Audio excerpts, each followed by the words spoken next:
950 տարվա խորհուրդը լուծվեց։ Անիի վերջին գրիչը կոդավորել է 312 ձեռագրերը տաճարի քարերում։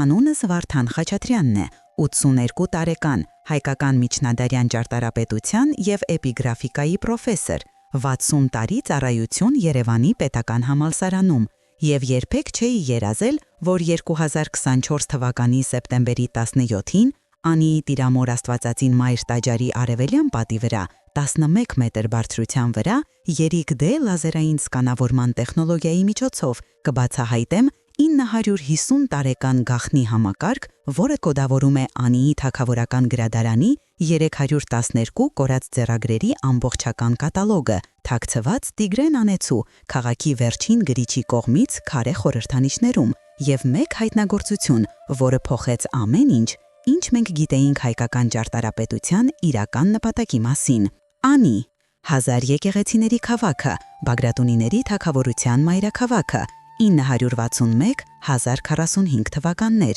երբ Անին եղել է հայկական ամենահզոր քաղաքը, 100,000 բնակիչներ նրա ոսկեդար ժամանակներում, 40 թագավորական պալատ, հարյուրավոր եկեղեցիներ, 18 վանք, 6 շուկա։ Մայր տաճարը Տիրամոր Աստվածածին կառուցված 989-1001 թվականներին Տրդատ ճարտարապետի կողմից, Անիի սիմվոլը, ճարտարապետական հրաշք, 34.5 մետր բարձրություն, խաչաձև պլան, կենտրոնական գմբեթ 19 մետր տրամագիծ, 4 կիսագմբեթներ, հարյուրավոր քանդակված խորհրդանիշներ պատերի վրա։ Ես ուսումնասիրել եմ Անին 58 տարի, այցելել եմ այնտեղ 340 անգամ, բայց 2024 թվականի սեպտեմբերին գտա պատասխանը 950 տարեկան հանելուկին։ Անի թագավորական գրադարանը, հիմնադրված 977 թվականին Սմբատ Բ. Գագրատունու կողմից, տեղակայված թագավորական պալատի արևմտյան թևում, 2 հարկանի շենք, 12 սենյակ,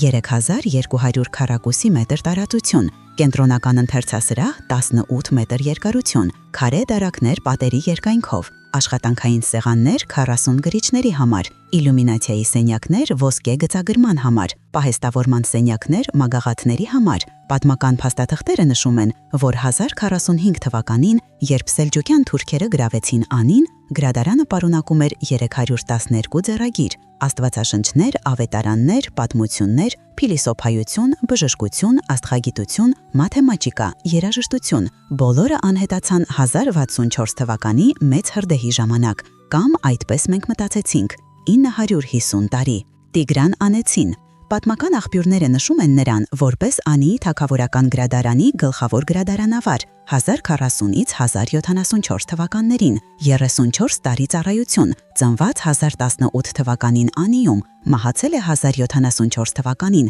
56 տարեկան։ Նրա մասին քիչ է հայտնի, միայն 3 պատմական հիշատակում։ Առաջինը Արիստակես Լաստիվերցու պատմությունում, երկրորդը Մատթեոս Ուրհայեցու ժամանակագրությունում, երրորդը Անանուն կաթողիկոսի նամակում։ Բոլորը նշում են Տիգրանին որպես բացառիկ միտք, անհավատալի հիշողություն, վառ նվիրվածություն գրադարանին, բայց ոչ ոք չէր նշել նրա ամենամեծ ստեղծագործությունը, ոչ ոք չէր հասկացել, որ նա վերածեց Մայր տաճարը հսկայական քարե գրադարանի կատալոգի։ Սեպտեմբերի 17, 2024 թվական։ Մեր թիմը 6 հայ և 3 թուրք գիտնականներ աշխատում էինք Անիի պահպանության ծրագրում, օգտագործում էինք նորագույն 6D լազերային սկանավորման տեխնոլոգիա Մայր տաճարի թվայնացման համար։ Նպատակը ստեղծել ճշգրիտ թվային պատճեն ամբողջ շինությունից, յուրաքանչյուր քար, յուրաքանչյուր քանդակ, յուրաքանչյուր տառ։ Սկանավորում էինք արևելյան պատը, 11 մետր բարձրություն, 23 մետր լայնություն, լազերային սկաները գրանցում էր յուրաքանչյուր միլիմետրը,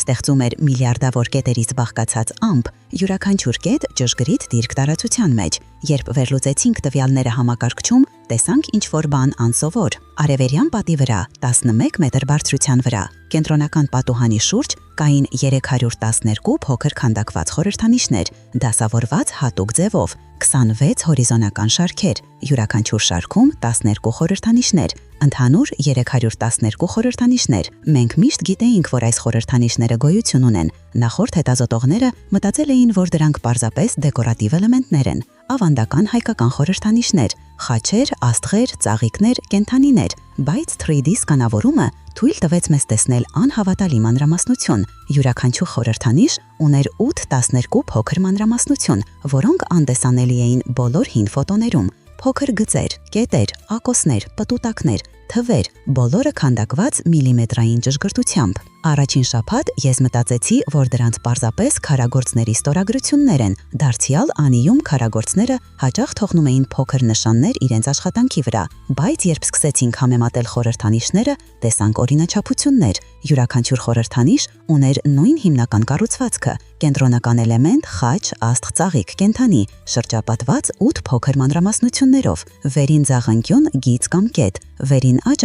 թիվ, աջ կողմ ակոս, ներքևի աջ անկյուն պտույտ, ներքև հորիզոնական գծեր, ներքևի ձախանկյուն ուղղահայաց գծեր, ձախ կողմ կետերի խումբ, վերև հատուկ նշան, 8 տեղեկատվական դաշտ յուրաքանչյուր խորհրդանիշի շուրջ։ Սա էր համակարգը, սա էր կոդ։ Հաջորդ 11 շաբաթ մենք աշխատեցինք ամեն օր 14-16 ժամորական, վերլուծեցինք բոլոր 312 խորհրդանիշները, ստեղծեցինք ամբողջական թվային բազա, յուրաքանչյուր խորհրդանիշի 50 օգխոշորեցված լուսանկարներ, ճշգրիտ չափումներ յուրաքանչյուր տառի, համեմատական վերլուծություն, օգտագործեցինք արհեստական ինտելեկտ, օրինաչափությունների բացահայտման համար, խորհրդակցեցինք 40 փորձագետների հետ, էպիգրաֆիկայի, մաթեմատիկայի, կրիպտոգրաֆիայի, ճարտարապետության, պատմության բնագավառներից, ուսումնասիրեցինք միջնադարյան հայկական կոդավորման համակարգերը, վերլուծեցինք նմանատիպ խորհրդանիշներ այլ հայկական եկեղեցիներում եւ աստիճանաբար հասկացանք անհավատալի ճշմարտությունը։ Տիգրան Անեցին ստեղծել էր ամբողջական կոդավորված համակարգ,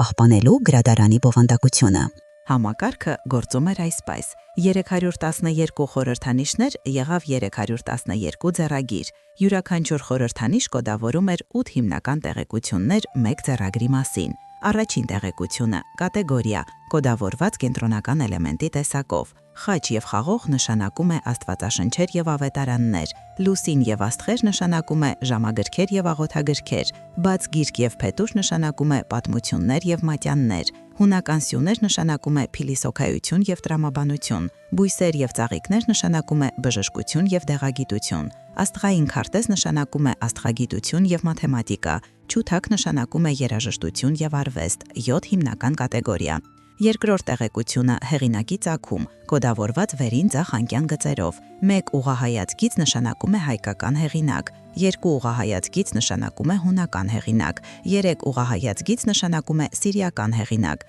1 հորիզոնական գիծ նշանակում է արաբական հեղինակ, 2 հորիզոնական գիծ նշանակում է լատինական հեղինակ, խաչված գծեր նշանակում է պարսկական հեղինակ։ Երրորդ տեղեկությունը՝ ստեղծման դար, կոդավորված վերին աջ անկյան թվով, գրաբար թվեր, որոնք հեշտ էր կարդալ։ A հավասար է 1-ին դար, B հավասար է 2-րդ դար, G հավասար է 3-րդ դար, D հավասար է 4-րդ դար, E հավասար է 5-րդ դար, Z 6-րդ դար եւ այլն մինչեւ ԺԸ հավասար 11-րդ դար։ Չորրորդ տեղեկությունը՝ էջերի քանակ, կոդավորված աջ կողմի ակոսի մեջ գտնվող կետերի քանակով։ Յուրաքանչյուր կետ հավասար է 10 էջ, 10 կետ հավասար է 100 էջ, 25 կետ հավասար է 250 էջ, 50 կետ հավասար է 500 էջ։ Մենք հաշվեցինք յուրաքանչյուրը ուլտրամեծ լուսանկարների վրա։ 5-րդ տեղեկությունը՝ լեզու, կոդավորված ներքևի աջ անկյան պտույտի ուղղությամբ։ Ժամացույցի սլաքի ուղղությամբ նշանակում է հայերեն օրիգինալ, հակառակ ուղղությամբ նշանակում է թարգմանություն հայերեն։ Կես պտույտ նշանակում է երկլեզու տեքստ։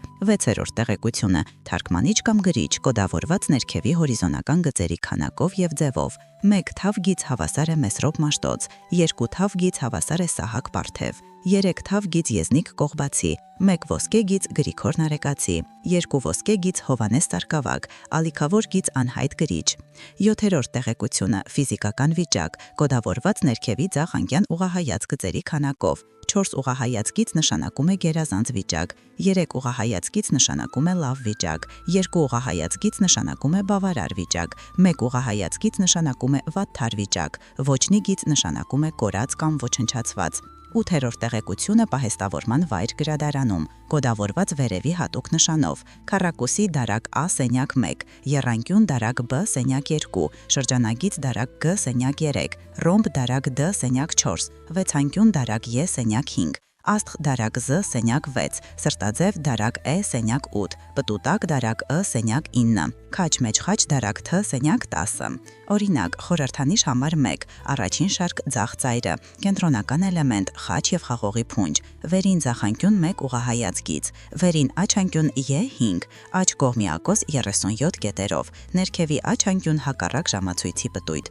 ներքև 1 թավ հորիզոնական գիծ, ներքևի ձախանկյուն 4 ուղղահայաց գիծ, ձախ կողմ խումբ 8 կետերի, վերև քառակուսի նշան, վերցանում Աստվածաշունչ հայկական ավանդույթուն 5-րդ դար, մոտ 405 թվական, 370 էջ, թարգմանություն հայերեն, թարգմանիչ Մեսրոպ Մաշտոց, գերազանց վիճակում պահվում է դարակ A սենյակ 1 դիրք 8։ Սա Մեսրոպյան Աստվածաշունչն է, հայ գրականության ամենասուրբ հուշարձանը։ Մենք վերցանեցինք բոլոր 312 խորհրդանիշները, ստեղծեցինք ամբողջական թվային կատալոգ Անիի թագավորական գրադարանի, 312 ձեռագիր, 81 աստվածաշնչեր եւ ավետարաններ, 64 ժամագրքեր եւ աղոթագրքեր, 52 պատմություններ եւ մատյաններ, 53 փիլիսոփայական տրակտատներ, 37 բժշկական եւ դեղագիտական ձեռնարկներ, 21 աստղագիտական եւ մաթեմատիկական աշխատություններ, 14 երաժշտական եւ արվեստի գրքեր, 143 հայերեն օրիգինալներ, 165 թարգմանություններ հունարենից, լատիներենից, սիրիերենից, արաբերենից,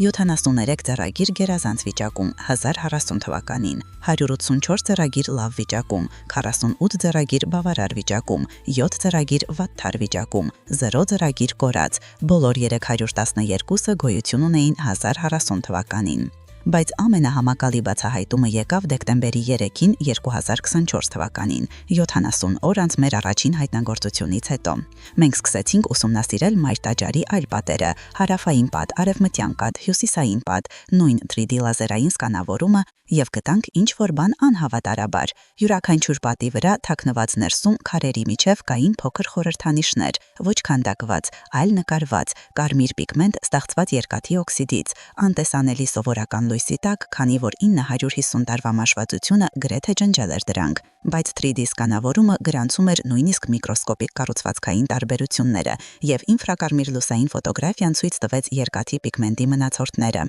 Այս թաքնված նշանները առաջնորդում էին դեպի 312 վայրեր, 312 գաղտնի վայրեր, ուր Տիգրանանիչի թաքցրել էր ձեռագրերը, սա էր քարտեզը, ամբողջ մայր տաճարը քարտեզ էր, 312 խորհրդանիշներ արևելյան պատի վրա հավասար է 312 ձեռագրի կատալոգ, հարյուրավոր փոքր նշաններ մյուս պատերի վրա 112 վայրերի քարտեզ, անհավատալի համակարգ, յուրաքանչյուր խորհրդանիշ արևելյան պատի վրա կապված էր հատուկ նշանի հետ մեկ այլ պատի վրա, կապը կոդավորված էր երկրաչափական հարաբերություններով։ Եթե խորհրդանիշ համար 1-ը տեղակայված էր 11.2 մետր բարձրության վրա, 2.5 մետր ձախից, ապա համապատասխան նշանը տեղակայված էր ճիշտ 45 աստիճանանկյան տակ հարավային պատի վրա, 8.7 մետր բարձրության վրա, 12.8 մետր ձախից։ Մենք վերլուծեցինք բոլոր երկրաչափական կապերը, հաշվեցինք բոլոր անկյունները, հեռավորությունները, պրոպորցիաները, ստեղծեցինք ամբողջական թվային քարտեզ, 312 թաքստոցներ, 87 թաքստոցներ մայր տաճարի ներսում, պատերի հատուկ խորոչներում, սյուների ներսում, գմբեթի հիմքի տակ, խորանի ետևում, սրբարանի տակ, 114 թաքստոցներ տաճարի դրսում բակում, պաշտպանող պատի հիմքի տակ, զանգակատանյա ստորգետնյա սենյակում, պալատական շենքի փլատակների տակ, հին ջրավազանի տակ թաղված պահարաններում 2-4 մետր խորության վրա, 73 թաքստոցներ թագավորական պալատի փլատակներում, 230 մետր հարավ-արևմուտք տաճարից, 38 թաքստոցներ գաղտնի թունելներում կապող տաճարը պալատի հետ։ Յուրաքանչյուր թաքստոց նախագծված էր պաշտպանել